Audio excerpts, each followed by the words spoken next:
Bex, and I'm a health and fitness guru on television and YouTube. I've worked with some of the most amazing people in wellness, and now I'm introducing my friends to you.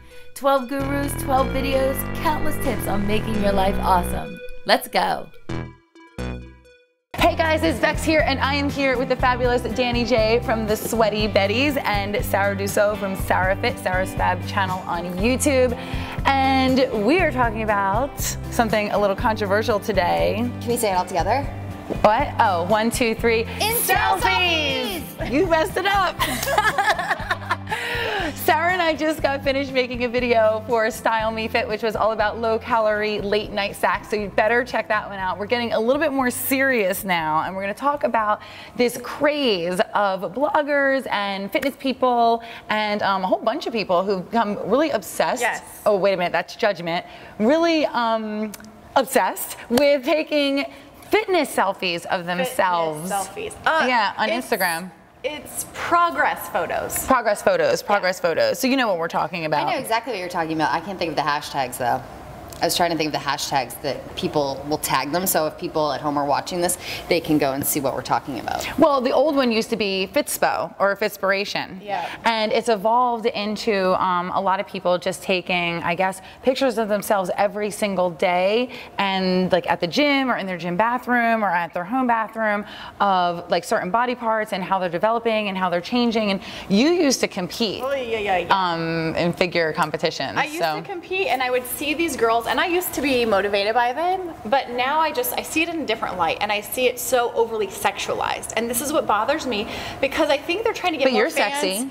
I'm totally sexy, but it's like, okay, if you're doing a selfie of your ab progress, like there's no reason you need to have under boob and have your underwear all the way down to where you can almost see what's below it. Your coochie. It's just ridiculous. So I'm going, why is this progress? And then all I see are these comments from these guys, and the girls are like, oh, they're being so gross. I'm like, you're provoking this. Well, you talk a lot about like body acceptance and feeling comfortable no matter what shape you're in, and you're a big advocate of like the not, you know, you don't have to be skinny to be fit. So some would say that these are women who are proud of themselves and they just want to show off, you know, the work that they've done. So I definitely think that these women just want to show off, and they're proud of themselves. They're really not inspiring, in my opinion, me to look like that.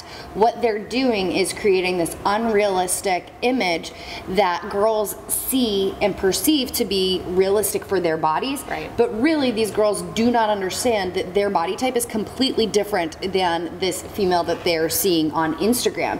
Every single body is unique, every single body is different, and depending on your body type, that's going to depend on how your shape looks, where you lose fat first. For me, I have boobs, you know? Yes, you do. I sometimes will look at these images of these girls that are so stick skinny and they have no fat on their legs, and then they have no boobs, and you know, it's not a knock on them, but that just shows me that we have completely different body types. Even if we were to do the same exact workout with the same exact diet every single day, we would never look anything alike. Yep. And not that that's, you know, looking at other girls' racks as a way to determine, but I think a lot of the audience here on YouTube is young, and they don't know the difference, or the audience on Instagram. I think it just perpetuates the comparison. We're always comparing ourselves to someone else, and it's like you can never stack up.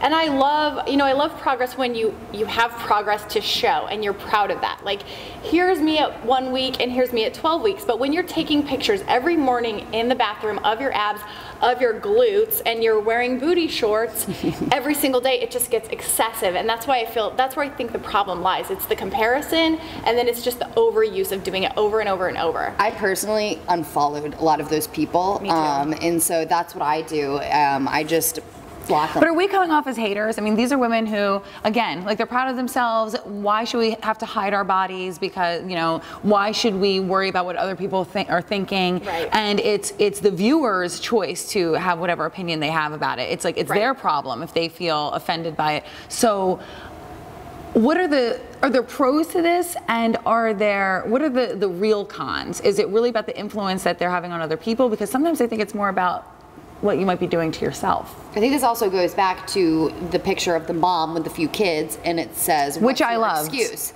I love that. As a trainer, I love that. So I think that. What'd you think? I'm not a mom, so I don't know. You know, I can't. I don't know what it's like to bounce back, so I can't have an opinion there. But I can say that when I see women with these fabulous bodies, for a second, one picture, yes, it's inspiring. But to ad nauseum, it just makes me want to go and eat a donut. I don't really like donuts, a cupcake. But you know, when I do shoots, I do drop down, and that's because I'm not, you know, eating as many carbs as I normally do. I'm not doing the dairy thing. I'm not doing alcohol, and my body weight does go down for a period of time. People can see me on YouTube and see that I don't look like that 365 days a year, and I'm very vocal about that on my blog. Right. And so people will, you know, leave comments like, how did you get like that? And I'm very honest about it.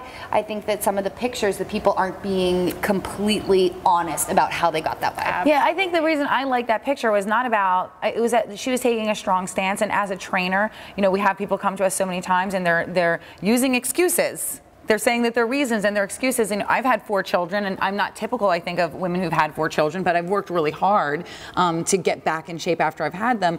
And the fact is that there's a lot of things that we do that aren't reasons. They really are excuses. So I think from a motivation standpoint, I liked it. I don't think that she was saying everyone should look like me. I think she was saying there's no excuse not to be fit just because you have these things going on in your life. Yeah. I think the one thing, and this goes with the fitness competitions, that people don't realize is that these diets that these people do is very severely unhealthy, intense, Yeah. and it is not something that you can maintain. And a big reason why a lot, and I never have done competitions, but I know from people that have, is that they totally go off the bandwagon. As soon as that competition's done, it's like gimme, gimme, gimme. Yep. Right. Well, no, I interrupted you, and I'm sorry, but I think that that's the point, is that when you're looking at these pictures, especially of figure and fitness competitors, they are not eating a diet that is a normal diet for a healthy person who needs to function. Yeah. They're eating for competition and to achieve a certain look. Yep. And that's when I was mentioning, for me last year when I was training for a photo shoot, I was very apparent that I was like, this is for this shoot date, this is the day that it is. And well, here's one thing I want to bring up. You asked the hater question about, are we just being haters? And my problem is that why can't we just celebrate our bodies? I mean, I don't see a lot of chunky girls. I mean, not that we should say, look at my rolls, but it's almost like you have to have this certain look of perfection to even take these pictures. I mean, it's just this weird thing around the whole I agree whole with that. issue. That's interesting. Yeah. I think it's because people are ashamed that they don't look that way and they don't feel like they deserve to show it off. Well, let me say this really quick. Tina Tassel's on Instagram. She's a good friend of mine. I think everyone should follow her. She's a burlesque dancer, and she has a bit more curves than I do. And she is one of those that are out there celebrating, but not saying that fat is beautiful, or fat isn't beautiful, or skinny isn't beautiful. She's just saying, I am beautiful. And that's what I really love about her message. I think it's not, skinny is not the new sexy, strong isn't the new sexy. I think that we should define sexy for ourselves. Self-confidence is the new sexy. Self-confidence, definitely. And I think when you see a person at a bar, out at a restaurant, at the mall, when they carry themselves with confidence, it's the sexiest thing they could possibly have. It doesn't matter what they're wearing, it doesn't matter what their weight is. You can just tell that they're in control and they think they're the boss, and they are. Well, let's wrap with that. That was awesome. We just talked a lot, so I definitely want to hear what we all want to hear, what you have to say. Remember to look up Danny at SweatyBetties and SarahFit, or I'm sorry, They can do SarahFit. They can go to youtube.com/SarahFit. Okay, there you go. Find us all and leave your comments below because we want to hear what you have to say, even if you hate us. Haters welcome.